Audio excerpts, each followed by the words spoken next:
Hello అందరికీ welcome back to my channel Duniya Ammayi vlogs. ఎలా ఉన్నారు? అందరూ బాగున్నారా? ఇంక ఈ వీడియోలో అయితే మట్టి పాత్రల గురించి కొన్ని విషయాలు అయితే షేర్ చేసుకుంటున్నానండి. ఇక మట్టి పాత్రలు తీసుకున్నప్పుడు వీటిని ఫస్ట్ ఎలా క్లీన్ చేసుకోవాలి, తర్వాత ఎలా భద్రపరచుకొని ఎలా వంటలు చేసుకోవాలి అనేది ఈ వీడియోలో అయితే మీతో షేర్ చేసుకుంటున్నానండి. ఇంకా మట్టి పాత్రలు కొన్ని చూసారా, కొన్ని పైన గరుగ్గా ఉన్నాయి, కొన్ని నైస్గా ఉన్నాయి. గమనించారా? నైస్గా ఉండేటివి రాజస్థాన్ మట్టి పాత్రలు, కరుగ్గా ఉండేటివి మన సైడ్ చేసే మట్టి పాత్రలు అనమాట. ఇంకా నేను 3 మట్టి పాత్రలు అయితే తీసుకున్నానండి. ఇది నేను చూపించేదే రాజస్థాన్ మట్టి పాత్ర అనమాట. చాలా నైస్గా ఉంటుంది. ఇంకా నేను ఇదైతే చేపల పులుసు కానీ లేకపోతే చికెన్ దమ్ బిర్యానీ చేసుకోవడానికైతే ఈ మట్టి పాత్ర అయితే తీసుకున్నాను అనమాట. 2 గ్లాసులు రైస్ వరకు వండుకోవచ్చు ఆ మట్టి పాత్రలో అయితే. ఇదైతే నేను పెరుగు తోడుకోవడానికి, లేకపోతే ఎప్పుడైనా నైట్ అన్నం మిగులుతుంది కదా, దాన్ని మార్నింగ్ చద్దన్నం చేసుకోవడానికి తీసుకున్నాను అనమాట. అదైతే చాలా బాగుంటుందని తీసుకున్నాను. దానికి ఒక చిన్న మూత తీసుకున్నాను. ఇంక ఇదైతే చపాతీ కాల్చుకోవడానికి తీసుకున్నాను. చపాతీ కాల్చుకోవడానికి చాలా బాగుంటుంది. మట్టి పాత్రలో చేసుకుంటే చాలా మంచిది కదా, అందుకని తీసుకున్నాను అనమాట. ఇంకా ఈ ప్యాన్ మీద మా హస్బెండ్ అయితే రాగి దోశ అయితే వేయమన్నాడు, వస్తుందా రాదా అని. ఇంకా అది ట్రై చేసినప్పుడు నేనైతే మీతో తప్పకుండా షేర్ చేసుకుంటానండి. ఇంకా ఈ మట్టి పాత్రలను 24 గంటలు వాటర్లో అయితే పెట్టేసేయాలి, బాగా మునిగిపోవాలండి. నాకు ఈ ప్యాన్ అయితే మునగలేదనమాట. ఇంకా కొద్దిగా వాటర్ వేయాలి. ఇంకా కొద్దిగా వాటర్ వేసి అన్నీ మునిగే విధంగా వాటర్ వేసుకోవాలి.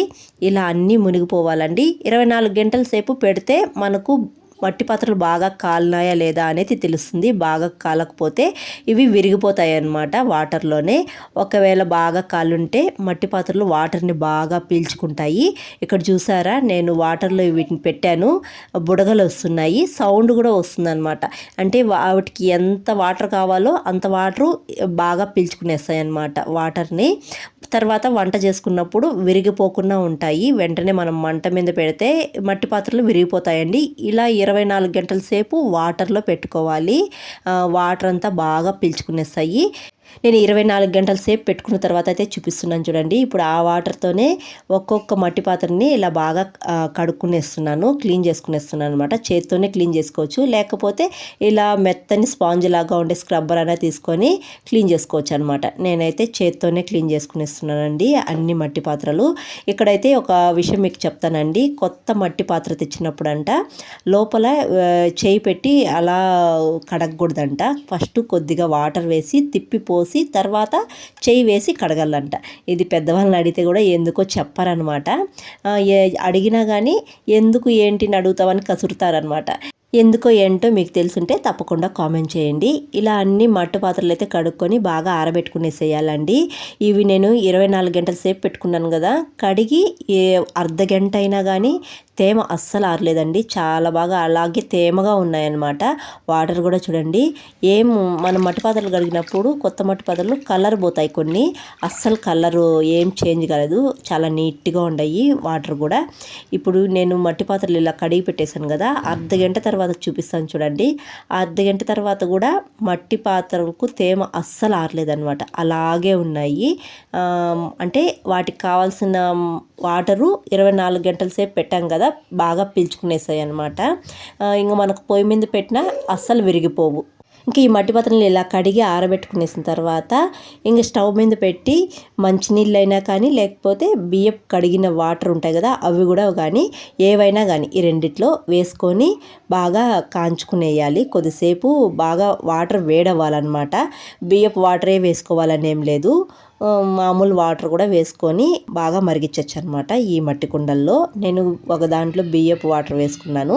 ఇంక ఈ మట్టి పాత్ర అయితే నేను స్టవ్ మీద అయితే పెట్టడం లేదండి. ఇది నేను పెరుగు తోడుకోవడానికి, తర్వాత ఏదైనా నైట్ చద్దన్నం మిగులుతుంది కదా, మార్నింగ్కి చద్దన్నంగా తినడానికి కుండలో వేసి చేసుకుంటే చాలా బాగుంటుంది కదా, దానికైతే కొనుక్కున్నాను అనమాట.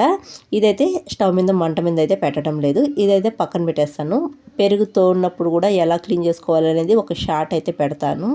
ఇంకా ఈ ప్యాన్లో అయితే మంచినీళ్ళే వేసి కాంచుతున్నానండి. ఒక దాంట్లో బియ్యం కడిగిన వాటరు, ఒక దాంట్లో అయితే మంచినీళ్ళే వేసుకొని వీటిని అయితే బాగా వేడయ్యేదాకా బాగా మరిగించుకునేస్తున్నాను. చూడండి బియ్యం కడిగిన వాటర్, ఈ వాటర్ రెండు బాగా కాగిపోయినాయి. ఇప్పుడు చల్లారిన తర్వాత క్లీన్ చేసుకునేస్తున్నాను.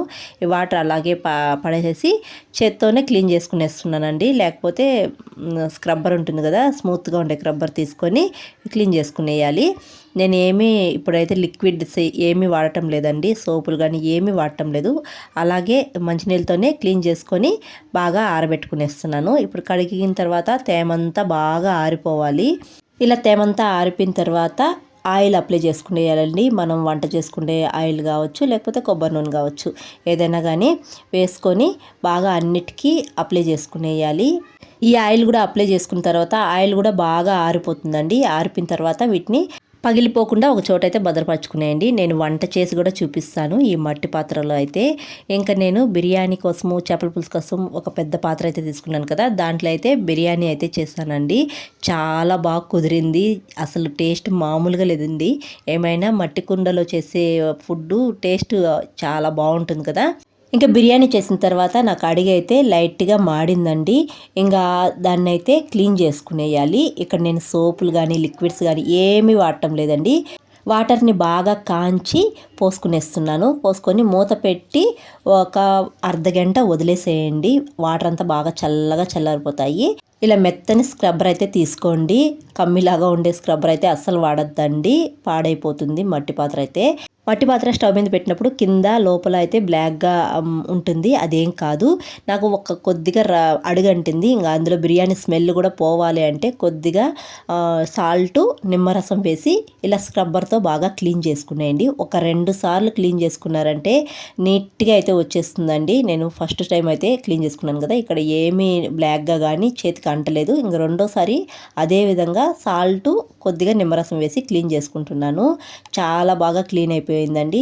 ఇలా క్లీన్ చేసుకునేస్తే స్మెల్ కూడా ఉండదండి, బిర్యానీ స్మెల్. ఒకవేళ మీ దగ్గర బూడిదుంటే బూడితో కూడా క్లీన్ చేసుకోవచ్చు అనమాట. టెంకాయ పీచెత్తుకొని బాగా క్లీన్ అయిపోతుంది. నాకైతే బాగా క్లీన్ అయిపోయిందండి. మీరు వీడియోలో కూడా చూడొచ్చు. అలాగే ఇలాంటి మట్టి పాత్రల్లో మనం పెరుగు పెట్టుకుంటూ ఉంటాం కదా, అది జిడ్డుగా ఉంటుంది.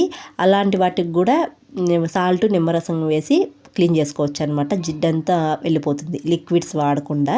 అయితే బూడిద మాత్రం వేయద్దండి, బూడిద వేస్తే ఆ జిడ్డు అనేది పోదనమాట. చూసారా ఎంత నీట్గా అయితే వచ్చేసిందో. సాల్ట్, నిమ్మరసం 2 సార్లు వేసి ఇలా క్లీన్ చేసుకునేస్తే క్లీన్ అయిపోతుందండి. ఎక్కడ కానీ బిర్యానీ స్మెల్ కానీ జిడ్డు కానీ ఏమీ ఉండదన్నమాట. చాలా బాగా క్లీన్ అయిపోతుంది. ఇంక ఈ వీడియో మీకు నచ్చినట్టయితే వీడియోకి ఒక లైక్ చేయడం అస్సలు మర్చిపోకండి. ఇలాంటి వీడియోస్ కోసం మన ఛానల్ని జర సపోర్ట్ చేసి సబ్స్క్రైబ్ చేయండి. మీరు చేసే ఒక లైక్ నాకు మోర్ వీడియోస్ చేయడానికి ఎంకరేజింగ్గా ఉంటుందండి. మరొక వీడియోలో మళ్ళీ కలుద్దాం. అంతవరకు to follow Duniya Ammayi vlogs. Thanks for watching. See you all. Bye.